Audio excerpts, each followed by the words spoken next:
Bonjour tout le monde. Aujourd'hui je réalise pour la deuxième fois la recette du marbré chocolat agrumes. Dans la V01 je vous présentais une version avec de la purée de citrouille, ce qui permet d'avoir une recette allégée, mais dans cette version j'ai fait une recette full gras, bien beurre, bien fat, histoire d'avoir une vraie comparaison. Et le résultat il est que c'est claqué au sol.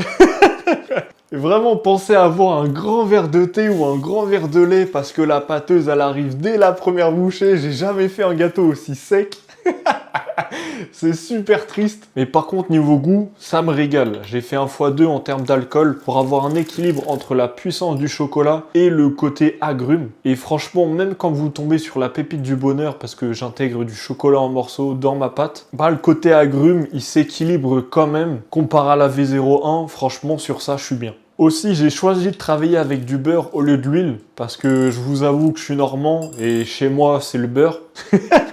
En plus de ça, je l'ai fait noisette. Je mélange avec de la poudre d'amande. Donc niveau intensité en arôme, c'est fort. Et j'aime beaucoup. Mais par contre, j'ai toujours le défaut de, quand je couche ma pâte, bah malheureusement, je suis obligé de le faire à la mano. Parce que vu que ma pâte, elle est sèche, bah je peux pas la coucher dans une poche à douille. Donc pour ça, il faudrait que je trouve une solution. Et je pense la prochaine fois, je vais combiner mes deux recettes. C'est-à-dire reprendre ma purée de potimarron et l'intégrer à cette recette. Et encore augmenter le niveau de quantité de graisse que j'intègre dans ma recette pour vraiment avoir une texture très moelleuse. Parce que là, la sécheresse en bouche, ça, je peux pas. Mais sinon, je sais que je suis sur la bonne voie. Je vous dis à la prochaine pour voir cette version ou alors dans la prochaine vidéo pour voir d'autres expériences culinaires. Bye.